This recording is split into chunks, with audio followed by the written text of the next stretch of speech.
खादिमों के विवादित बयानों के वीडियो यहां पर वायरल होने के बाद दरगाह कमेटी ने भी बयान जारी कर दिया है। दरगाह कमेटी के सदर सैयद शाहिद हुसैन रिजवी ने कहा है कि कुछ चिश्ती सरनेम का उपयोग करने वाले लोग भड़काऊ बयान यहां पर दे रहे हैं।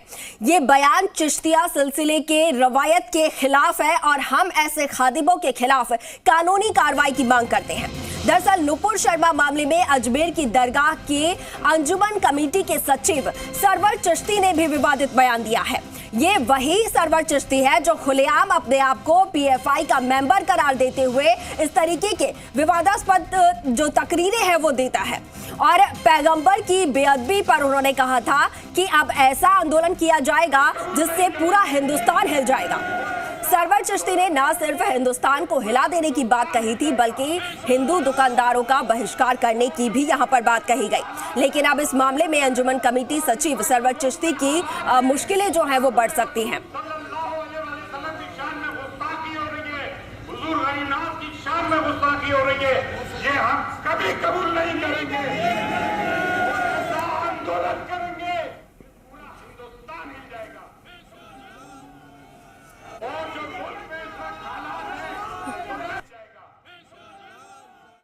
हम दरगाह कमेटी के लोग दरगाह ख्वाजा साहिब इस तरह के भड़काऊ भाषण और कृत्य का पुरजोर सख्त अल्फाज में मजम्मत करते हैं। जैसे ही ये खबर हमारे संज्ञान में लाई गई, हमने फौरन अथॉरिटीज़ को आदेश दिया कि भारत के कानून के हिसाब से इन लोगों के खिलाफ एक्शन लिया जाए।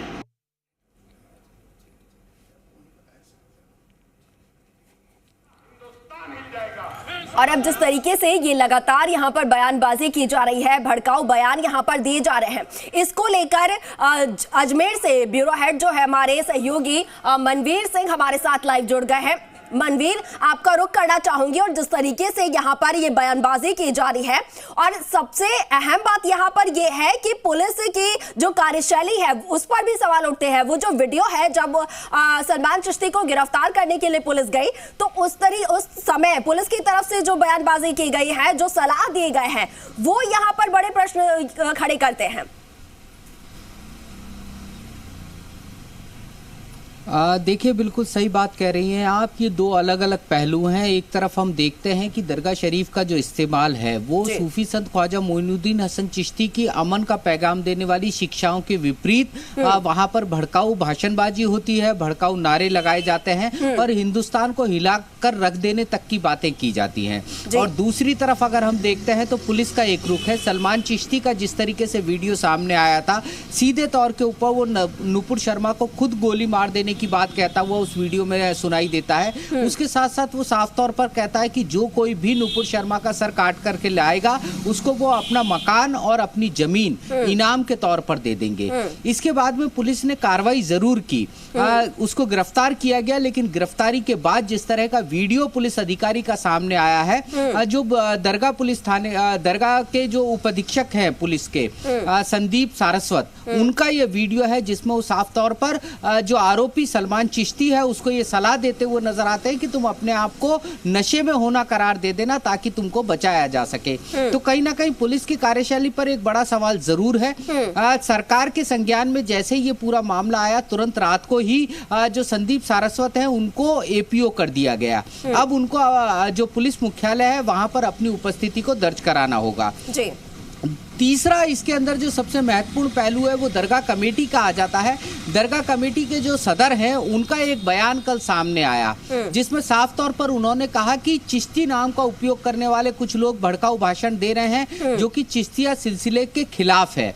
लेकिन उसी बयान में उन्होंने ये भी कहा कि जो जिम्मेदार एजेंसियां हैं हमने ऐसे लोगों के खिलाफ उनको कानूनी कार्रवाई के लिए कहा है। लेकिन कल जब इस संबंध में पुलिस अधिकारियों से हमारी बात हुई, अजमेर के जो आला पुलिस पुलिस अधिकारी हैं, उन्होंने साफ तौर पर कहा कि किसी बयान के आधार पर कोई कार्रवाई करना संभव नहीं है। दरगाह कमेटी की ओर से अधिकृत रूप से उनको कोई पत्र या कोई शिकायत अभी तक नहीं सौंपी गई है। ये एक सामान्य सा वक्तव्य जरूर कहा जा सकता है जिसमें कार्रवाई की बात कही जा रही है, लेकिन कार्रवाई तभी हो पाएगी, उसका आधार तभी बन पाएगा जब दरगाह कमेटी कोई लिखित शिकायत कुछ लोगों को नामजद करते हुए दे। पुलिस का यह भी कहना है कि जिन लोगों के खिलाफ अभी तक शिकायत प्राप्त हुई है, जिसके अंदर गौहर चिश्ती जो दरगाह का खादिम है उसके खिलाफ एक शिकायत प्राप्त हुई, उसके आधार के ऊपर 4 लोग गिरफ्तार हुए। गौहर चिश्ती फिलहाल फरार चल रहा है। दूसरी जो शिकायत थी वो सलमान चिश्ती के खिलाफ प्राप्त हुई, जिसकी की गिरफ्तारी की जा चुकी है, वो 2 दिन के रिमांड पर है। लेकिन इसके अलावा जो और लोग हैं, खासतौर पर सीधे तौर के ऊपर जो निशाना है वो सरवर चिश्ती के ऊपर है, जो कि अंजुमन कमेटी के सचिव भी हैं। उनके बयान जिस तरीके से कल बहुत तेजी के साथ में वायरल हुए, खासतौर पर 2 वीडियो, जिसमें एक वीडियो में हिंदुस्तान को हिला देने की बात करते हुए वो नजर आते हैं, और दूसरा वो वीडियो जहां पर कि वो दरगाह की सीढ़ियों पर खड़े होकर के ये कहते हैं कि हिंदू समाज ने जो जुलूस निकाला वो गलत था, और खासतौर पर दरगाह और उसके आसपास के इलाकों में जो हिंदू दुकानदार हैं उनके संबंध में अब जायरीन को सोचना होगा। कहीं ना कहीं जो हिंदू समाज के व्यापारियों की जो दुकानें हैं उनका फाइनेंशियल बायकॉट की जो बातें हैं वो करते हुए सरवर चिश्ती वहां पर नजर आ रहे हैं। अब उनके खिलाफ क्या कोई शिकायत दी जाएगी, क्या कोई पुलिस संज्ञान अपने आप लेती है, या उनके खिलाफ किसी तरह का कोई मुकदमा होता है, ये सारे सवाल फिलहाल जो है सवालों के घेरे में है। और सबसे बड़ी बात, सवालों के घेरे में दरगाह कमेटी भी है। दरगाह कमेटी ने वर्ष 2020 के अंदर एक प्रस्ताव पास किया। दरगाह कमेटी का ये प्रस्ताव कानूनी दृष्टि से बेहद महत्वपूर्ण हो जाता है, क्योंकि दरगाह कमेटी दरगाह एक्ट के तहत संचालित होती है, केंद्र सरकार के अधीन आने वाली एजेंसी है, जिस पर यह जिम्मा है कि वो दरगाह की देखरेख करेगी। उसके इस प्रस्ताव में साफ तौर पर कहा गया है कि देश विरोधी गतिविधि और केंद्र सरकार की आलोचनाओं के लिए दरगाह का उपयोग नहीं किया जा सकता। दरगाह का उपयोग केवल मजहबी मामलों में किया जा सकता है, और अगर इस प्रस्ताव की कोई अवहेलना करता है तो उसके खिलाफ कानूनी कार्रवाई होगी।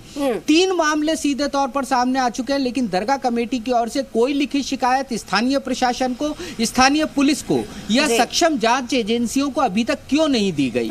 मात्र एक बयान जारी करके दरगाह कमेटी अगर अपने बात से पल्ला झाड़ने की कोशिश करेगी तो समझा जा सकता है कि वो इस पूरे मामले में अभी तक गंभीर नजर नहीं आ रही है, और शायद ये दरगाह कमेटी की ही लापरवाही का नतीजा है कि इस तरह की हरकतें उस पवित्र दरगाह से हो रही हैं जहां से कि पूरा देश ही नहीं पूरी दुनिया में अमन और चैन का पैगाम जाता है। ख्वाजा साहब की जो शिक्षाएं हैं उन्हीं से प्रभावित होकर के हर साल लाखों की संख्या के अंदर जायरीन पूरी दुनिया से वहां पर आते हैं, और न केवल मुस्लिम बल्कि बड़ी संख्या के अंदर हिंदू भी उस दरगाह के अंदर सजदा करने के लिए पहुंचते हैं। तो ऐसी स्थिति में दरगाह कमेटी की जो जिम्मेदारियां हैं शायद वो पूरी करती हुई नजर नहीं आ रही, और यही सबसे बड़ा सवाल है कि अगर दरगाह कमेटी थोड़ी भी सख्त होती तो आज शायद हालात इतने नहीं बिगड़ते।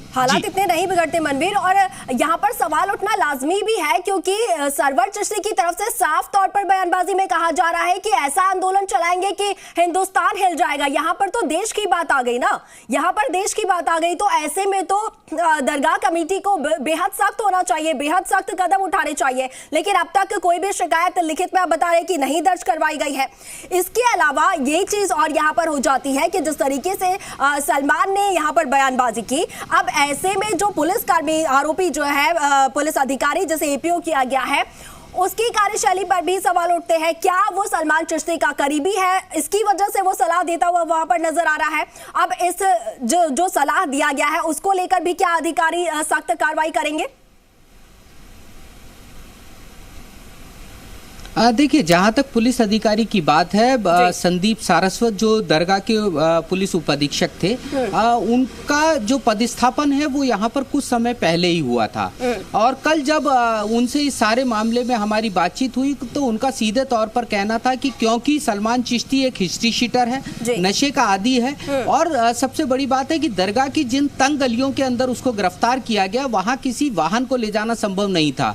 ऐसी स्थिति में तमाम जो कानून व्यवस्था के पहलू हैं उनके मद्देनजर उनकी जो सफाई है वो अपनी सफाई में यही कह रहे हैं कि उसके मद्देनजर उसको किसी भी तरीके से समझा करके बहला फुसला करके पुलिस थाने तक सुरक्षित लाना था, इसलिए उन्होंने इन शब्दों का उपयोग किया। लेकिन जिस तरह के शब्द उन्होंने उपयोग में लाए, कहीं ना कहीं हम ये मान सकते हैं कि एक जिम्मेदार पुलिस अधिकारी के मुंह से वो शब्द नहीं निकलने चाहिए थे। और यही वजह है कि जो राजस्थान सरकार है और पुलिस महकमा है, उसके आला अधिकारियों ने इस तमाम बातों को बहुत गंभीरता के साथ में लिया और उनका जो वीडियो वायरल हुआ उसके मात्र कुछ ही घंटे के अंदर उनको एपीओ कर दिया गया। अब उनके खिलाफ क्या विभागीय जांच होती है, किस तरह के तथ्य सामने आते हैं और पुलिस प्रशासन उनके खिलाफ किस तरह की और कार्रवाई अमल में लाता है, ये आने वाले समय में पता चल पाएगा। लेकिन प्रारंभिक रूप से इस तरह के कृत्य करने वालों के खिलाफ जो पुलिस अधिकारियों के पास सबसे पहला अधिकार होता है कि उनको वहां से हटा दिया जाए। उनको वहां से हटा दिया गया है, पदस्थापन की प्रतीक्षा में रखा गया है। लेकिन सवाल अभी भी यही बना हुआ है कि क्या किसी तरह की विभागीय जांच, विभागीय कार्रवाई उनके खिलाफ होगी या नहीं होगी, क्योंकि अवेटिंग पोस्टिंग ऑर्डर का मतलब सीधे तौर पर यह है कि अभी उनको पदस्थापन की प्रतीक्षा में रखा गया है और आने वाले समय में उनको कहीं और पदस्थापित किया जा सकता है। सीधे तौर पर हम कह सकते हैं कि ये जो एपीओ करने की कार्रवाई है ये बतौर सजा नहीं देखी जा सकती है। चलिए ठीक है, तो आगे क्या कुछ कार्रवाई की जाती है वो भी यहाँ पर जांच का विषय होगा। मनवीर, तमाम जानकारी के लिए फिलहाल के लिए आपका बहुत शुक्रिया।